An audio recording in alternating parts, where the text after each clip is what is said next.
gracious, those things are made overseas somewhere. Didn't we ban those things? Time now for stories to start your morning. Ian Rappaport reporting that Melvin Gordon will be holding out as the Chargers arrive at camp today. The Pro Bowl running back will be subject to fines, and contract talks are expected to halt as the team focuses on the running backs at camp. All right, Chris Carter, how do you see this one playing out? It's not going to end well. It's going to be a major distraction there for the Chargers. They're not going to pay him. They've been doing this for a long time. They're not in love with Melvin Gordon at those prices for a running back, so he's going to have to play it out, and I believe that potentially he can be franchised after the season, or you have to hit free agency, but I don't believe the Chargers will pay him. I think it's going to end up with Melvin Gordon playing under the terms of his current deal, a few $100,000 lighter due to fines for missed time. It's unfortunate for him. I don't think he has the leverage. I also don't think he has the sustained level of excellence to be able to make these types of demands. I'm all for everyone getting paid. I think he might be overplaying his hand in this spot, though, particularly by not showing up for camp. All right, moving on to Seattle now.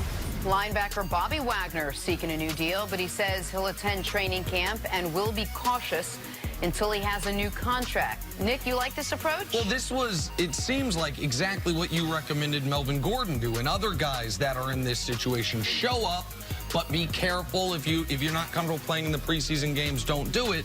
This is the route you would recommend guys take in this spot, correct? Well, only if you're Bobby Wagner now. Bobby Wagner is a special football player. Now, there are not two linebackers in this league middle that are better than him. For years, he's been underrated running that defense, also running that locker room with all those personalities. He's the last one to get paid, and he's been the most dependable defender since he's been the starting linebacker for the Seahawks. The other people, they're not as good. Ezekiel Elliott and him have the same type of resume. Bobby's been doing it longer, but Melvin Gordon, him, no.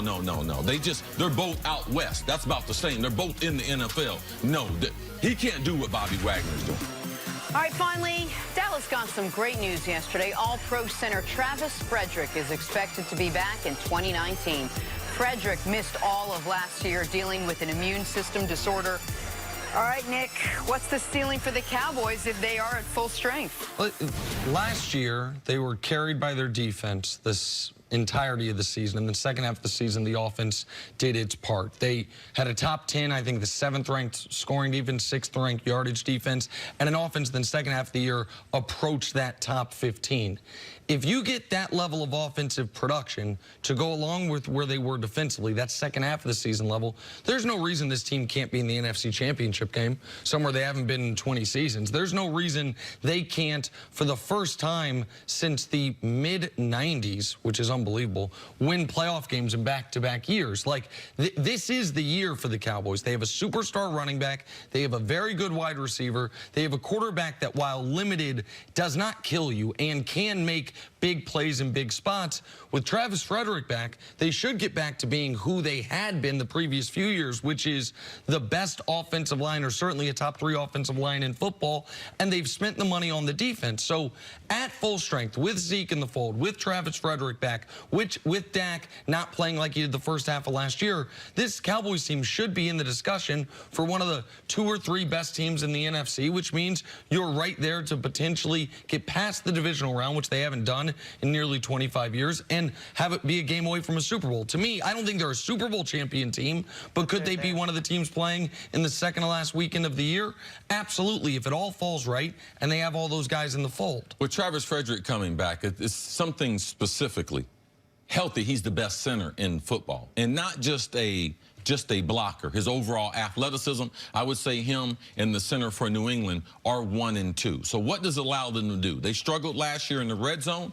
His backup, he was adequate, but he's not a star. Travis Frederick, he will not be overwhelmed in the red zone. They would get in the gap next to the center guard, and they would overwhelm them in the red zone, get penetration, take them out of their running game, and cause the quarterback problems. He's also a veteran. He's going to help your quarterback get better, because with the line calls and the pass protection, it should give Dak more comfort. And Dak doesn't have to assume all the responsibility that he had last season. They should share in that. And Travis is such a good athlete. He's not your normal center. Normal centers, they are good to the right and to their left, but he's great in space. He can pull on a run and be able to get the edge, to be able to get you a running hole. And in the screen game, He is one of the best in the business as far as setting it and getting outside for Ezekiel Elliott or someone else to be able to break free. So at full strength, if their line can return to being one of the top 3 offensive line. Pro Football Focus has them ranked, if Travis is healthy, number 2. But if they can be a top 3 offensive line, I said it yesterday, when they win time of possession, when they play less than 30 minutes, their defense was 8-0. So Travis Frederick in that offense, it plays a huge part in how Dallas, and if they're going to have Super Bowl aspirations, that undersized defense has got to play a little bit of time so they can be quick, force some turnovers. But Travis Frederick coming back, he is a star in the NFL, and there are only a few stars that we have on the offensive line. Well, I hate to be Debbie Downer, but the same conversation we had with Melvin Gordon. Yeah, if at full strength, this team is potentially Super Bowl bound or playoff bound, but how much of a distraction is going to be all those contract talks and well, they're all showing that up money right stuff? now. They I mean, we don't know what Zeke's going to do, but there's no. They're all under contract. And Amari's not holding out. Dak's not holding out. And we'll see what happens with Zeke. Like, yes, if some of their best players are not there, then most notably Zeke, then to me, they go from being a team that could make the NFC Championship. Oh, without Zeke, I don't think they're a playoff team. Oh. I think he is that important. He's the most talented player on their team. But the ability of this team to have a dominant, and I know it's the most boring part of the team to talk about, offensive line is, I mean, they have a all-pro left tackle. They spent a second-round pick last year on their left guard, Connor Williams. Travis Frederick's the best center in football, or was, before he missed a year. Zach Martin was in the discussion for the best guard in football. And the right tackle, La'el Collins, is going to make a lot of money by either the Cowboys next offseason or somebody else. He had an odd draft situation, made him fall to where he was available with the Cowboys. If those guys all play to their abilities, then even if Dak plays poorly, he can't kill you. We know Zeke will have the open running holes, and so that's where this team's at its best. That's where they were at their best in 2016. Was that offensive line crushed people? I think Travis Frederick, I think Chris's point on what Dak had to do pre-snap without having Travis there, the adjustment to the new center at the beginning of the year, I think that's an important part. And if he's back with that, how much easier that makes Dak's job, I think that's a critical part for the Cowboys this upcoming season. All right, let's pause and move to the NBA now. Zion Williamson took to Twitter yesterday to make a very big announcement. He will be joining Nike's Jordan brand, with the deal reportedly worth $75 million over 7 years. And it didn't take long for the news to spread, with a Zion billboard popping up right down the street across from MSG, Madison Square Garden. Salt in the wound for Knicks fans, but it's nothing new of late. See, you're happy about this, I would imagine.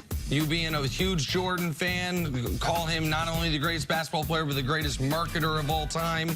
His tennis shoes. Yeah, tell me where I lied. Well, I'm just setting you up here on this. Nick was upset this Zion. No, I wasn't. Yeah, they were great. He has a great basketball shoe. It's either signed with Jordan or signed with LeBron. Those are the best shoes, especially for his body type. But yes, and I like the way they photoshopped it, Jenna. They slimmed him out. They lost some weight on him. Jordan knows. I thought he was going to sign with Nike. I'm glad he signed with Nike. Where I was surprised is I thought he might, a la LeBron, Durant, Kyrie, Paul George, get his own signature line, as opposed to join Russell Westbrook, Blake Griffin, some others, folded into the Jordan brand part of it. I thought that would be Nike's biggest selling. Yeah, I think most of those are just ego. When you have a shoe like LeBron, the way he's established it, and Jordan, why would I want to compete? These guys just do it like once I get to the league, I want my own shoe. But I believe that the basketball shoes are better, the LeBrons are better, and the Jordans are better to wear for his feet, for his career. Your idea that he could have become the first LeBron athlete, because LeBron doesn't have anyone that signed under him like Jordan brand, was a really good one because of his size and the bulk on him. Are you surprised he didn't just sign with the Steph Curry sneakers? No, he's not going to be cutting grass for a living. What about Shaq? He's playing basketball. I mean, can you get them?